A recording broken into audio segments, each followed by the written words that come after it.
Todo en orden. Me reportan en este instante que estamos al aire, que estamos en directo, que estamos en vivo, transmitiendo desde Cuernavaca, Morelos, en un miércoles 31 de enero del 2018 en cápsulas o en gotas, esta pequeña dosis de cultura que queremos hacer llegar a todos ustedes.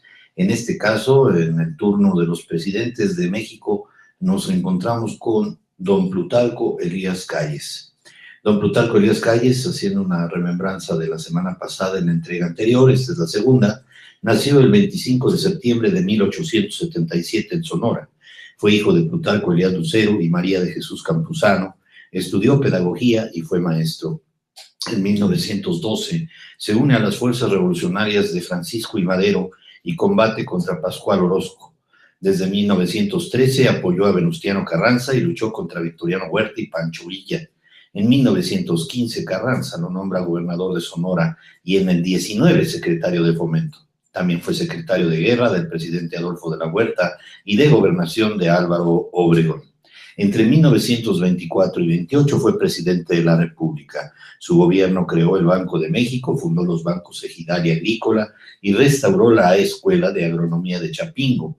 También construyó carreteras, presas, sistemas de riego y muchas escuelas rurales. Asimismo, restringió los privilegios de la Iglesia Católica y, como lo dijimos, afrontó la llamada Guerra Cristera, que si tenemos un poquito de tiempo, daremos un breve pasaje de 1926 a 1929, este México convulso, en una lucha por el poder de la Iglesia Católica. En 1929 funda el Partido Nacional Revolucionario, el PNR, hoy llamado Partido Revolucionario Institucional. Posteriormente ejerció diversos cargos públicos, hasta que en 1936 fue expulsado de Estados Unidos por el presidente Lázaro Cárdenas, regresó en el 41 y falleció en Ciudad de México el 19 de octubre de 1945 por una enfermedad hepática. Saludo a Moisés Arambi, Valverde, Amer Soto, El Cita. Amer Soto, buenos días a todos. Chimalpopoca, ¿cómo estás, mi querido?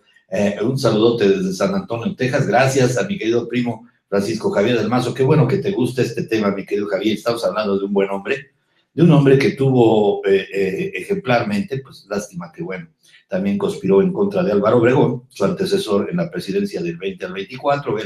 Él fue presidente, hablo de Plutarco Elías Calles, del 24 al 28, y desgraciadamente en la reelección, pues ya no estuvo de acuerdo con la reelección de Álvaro Obregón, porque era uno de los postulados de la revolución, el sufragio efectivo, no reelección, como lo hemos visto, y hoy me dedicaré al inolvidable Papacito. El inolvidable Papacito, así le decía una de sus amacias, era Amanda Ruiz. Amanda Ruiz le tuvo mucho cariño, se dieron un encuentro que ahorita les cuento. Y hola, Hermi, buenos días, gracias por verme. Vamos a hablar acerca de su mandato presidencial para internarnos un poquito más en el quehacer o los quehaceres que tenía como presidente. Ya dijimos que pues era un hombre de instituciones y como tal pues el Banco de México y el Banco Agrícola y Ejidal también tuvieron una presencia muy importante en el manejo de los dineros y sobre todo en el control del gasto público que él ejerció estrictamente. Su cercanía hacia Álvaro Obregón era tal que se decía que era el brazo derecho que éste había perdido en Celaya. Fue gracias a esta relación que sin mucho esfuerzo, aunque sí hubo de sofocar la rebelión encabezada por don Adolfo de la Huerta, alias Fito, así le decían de cariño, y ganarle su único contrincante, Ángel Flores, que Calles ocupó la silla presidencial a los 47 años de edad. Tomó posesión del cargo a las 12 horas del 1 de diciembre de 1924 en el flamante Estadio Nacional, como se le conocía antes al estadio construido en los terrenos del antiguo Panteón de la Piedad. En una ceremonia, pues asistieron 40,000 personas, estamos hablando casi de la mitad del Estadio Azteca. Al acto le siguió una recepción que continuó, bueno, pues era parranderito también, toda la noche frente a la casa de Calles en la calle Marsella número 21. El nuevo mandatario era un político entre los militares, porque además de haber sido maestro, pues se hizo militar en la lucha por el maderismo y que supo ganarse a los más importantes líderes de la época, como saben, para que le permitieran continuar con la reconstrucción del país. Calles asentaría su poder sobre 4 pilares principales: el apoyo del general Álvaro Obregón, principal caudillo de la época, la profesionalización y descaudillización del ejército, la organización de las bases que lo llevarían a la creación del Partido Nacional Revolucionario, el acuerdo norteamericano con todo y renegociación de la deuda. Pues obviamente las presiones de Estados Unidos eran muy fuertes. Desgraciadamente, pues bueno, después de ya ese pasaje difícil de la relación entre Francisco I. Madero y el gobierno de los Estados Unidos, pues había una semi-ruptura, porque haber impuesto a Victoriano Huerta por parte pues del embajador de los Estados Unidos, Wilson, pues no era cualquier cosa, era casi haber tomado México, Estados Unidos en esos momentos tan difíciles, en 1913, conocido como esa decena trágica, desgraciadamente, ¿no? Antonio Colbert, mi querido Francisco Javier, además, mi querido primo, gracias a ti, gracias por verme y acompañarme. Ana Lima, Rafa Guerra, estoy hablando, pues, del fin del caudillismo de Álvaro Obregón y el inicio de las instituciones de nuestro Plutarco Elías Calles. Era Plutarco Elías Campuzano. Él adoptó el Calles, como dijimos la semana pasada, por un antecesor, una familia pues que tenía muy cercana a su madre, y así él se hace Calles, pero él realmente se apellidaba Campuzano. Saludos, Raúl Huerta Delgado, gracias. Entre los eventos, voy a hablar de la importancia que tuvo la Guerra Cristera, aprovechando un poquito más la paciencia de ustedes. Se entiende esta Guerra Cristera porque me preguntaban, a ver, ¿por qué Álvaro Obregón, si es que fue el impulsor en contra de la iglesia, por qué Calles tuvo que pagarla? Pues porque la ley Calles era la que le obligaba a la iglesia a dejar vamos a decir, las manifestaciones populares o las expresiones de la convicción religiosa católica en las calles. Y valga la expresión, la ley Calles impedía que los católicos hicieran sus manifestaciones en las calles, sino que deberían de estar restringidas a los templos. Y hubo una persecución, además de todos ellos, tratándolos de reconvenir, que no era tan importante ello, pero como los veía como fanáticos, la idea de Plutarco Elías Calles era erradicarlos, definitivamente.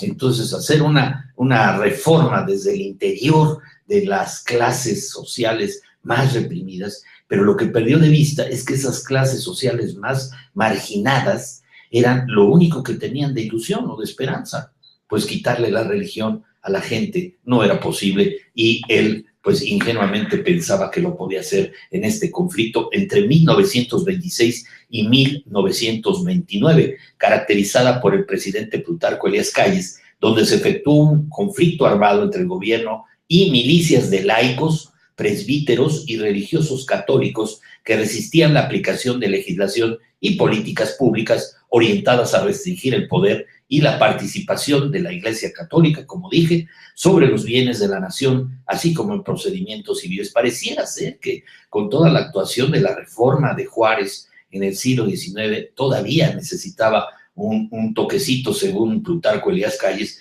para que estos procedimientos civiles sustituyeran a los de la Iglesia.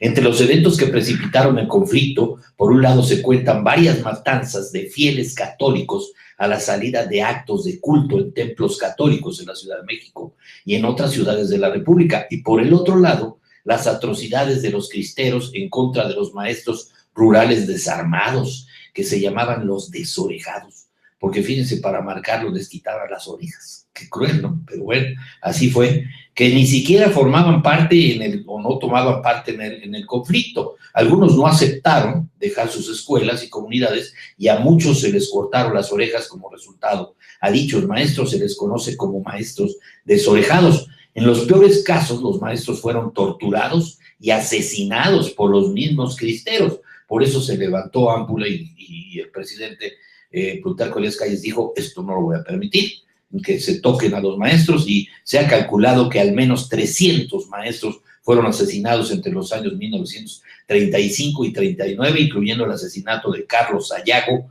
Carlos Pastraña y Librado Labastida en Teciutlán, Puebla. La ejecución del maestro Carlos Toledano, quien fue quemado vivo en Tlapacoyán, Veracruz, y el linchamiento de al menos 42 maestros en el estado de Michoacán. Asimismo, puede citarse el caso de la maestra María Rodríguez Murillo, quien fuera ultrajada y muerta por un grupo de cristeros. Estos eventos fueron registrados por los principales diarios del país, pero fueron censurados por el gobierno revolucionario, aunque algunos diarios extranjeros sí reportaron Las Matanzas. Ahí lo tienen Ricardo Guzmán, Irma Martínez, Linda Patri, Ricardo Martínez, gracias mi querido Richard, Federico Castro, motivo nuevo, gracias a todos por acompañarme el día de hoy y por verme, esta garganta que nos ha traicionado esta semana, y bueno, con los fríos, pues bueno, es peor, vamos a tratar de quitarle el hielo por lo menos a las cubitas el fin de semana para que no haya problema. En la política, como ustedes saben, la política y el ejercicio de gobierno de Plutarco Elías Calles, la educación tomó una prioridad máxima. El gobierno de Calles se encargó de darle mayor impulso al rubro de la educación. Se dio la construcción, como ya dije, de escuelas urbanas, escuelas rurales. Se fundó el Instituto Técnico, que este es un antecedente importante, este Instituto Técnico Industrial, la Escuela Nacional de Constructores y la Escuela de Ingenieros Mecánicos Electricistas. Estos planteles serían los antecesores del Instituto Politécnico Nacional, que como bien saben ustedes, fue el presidente Lázaro Cárdenas quien pues fue creado por él durante su gestión y mandato, que veremos un poquito más adelante en estas entregas. En su vida personal ya les dije yo que le decían el inolvidable Papacito. Ahorita les voy a decir por qué. Era un poquito ojo alegre el hombre, pues era agradable para las damas y bueno, pues tenía su atractivo. A los 20 años, Elías Calles se involucró con Josefina Bonfiglio, originaria de Tepic, de ascendencia italiana e hija de un empleado de aduana. Quedó embarazada y su padre, Plutarco Elías